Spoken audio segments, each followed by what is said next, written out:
केंद्र सरकार ने वित्त वर्ष 2020-21 के लिए जीडीपी का आंकड़ा पेश कर दिया है। जीडीपी ग्रोथ पर महामारी का साफ असर दिख रहा है।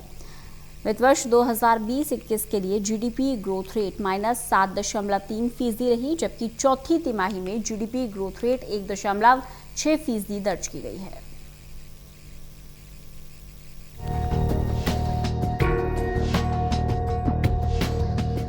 केंद्र की मोदी सरकार ने अर्थव्यवस्था 2020-21 की चौथी तिमाही के आंकड़े जारी कर दिए हैं। वित्त वर्ष 2020-21 की चौथी तिमाही में देश की विकास दर में 1.6% वृद्धि दर्ज की गई है, जो दर्शाता है कि कोरोना वायरस की दूसरी लहर आने से पहले आर्थिक सुधार पटरी पर थे, लेकिन कोरोना के कारण ही पूरे वित्त वर्ष में जीडीपी में 7.3% की गिरावट आई है। ये गिरावट उन अनुमानों की तुलना में काफी कम है, जिनमें देश की जीडीपी में इससे कहीं ज्यादा गिरावट का अनुमान लगाया गया था। इससे पहले 2019-20 में विकास दर 4% रही।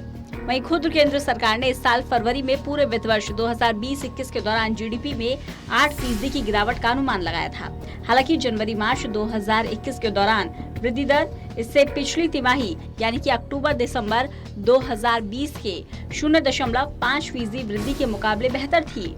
राष्ट्रीय सांख्यिकी कार्यालय के आंकड़ों के अनुसार 2019-20 में जनवरी-मार्च तिमाही के दौरान सकल घरेलू उत्पाद में 3% की वृद्धि हुई थी। गौरतलब है कि पिछले साल मार्च में जब कोरोना की पहली लहर आई थी तो अर्थव्यवस्था को भारी चोट पहुंची थी।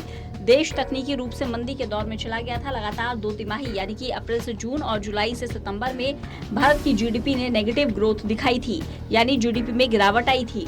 जून की तिमाही में तो जीडीपी करीब 24% के ऐतिहासिक गिरावट बिंदु तक पहुंच गई थी। उसके बाद वित्त वर्ष 2020-21 की दूसरी तिमाही यानी कि जुलाई-सितंबर तिमाही में देश की जीडीपी -7.5% रही, जबकि उसके बाद दिसंबर की तिमाही में 0.4% की मामूली बढ़त देखी गई।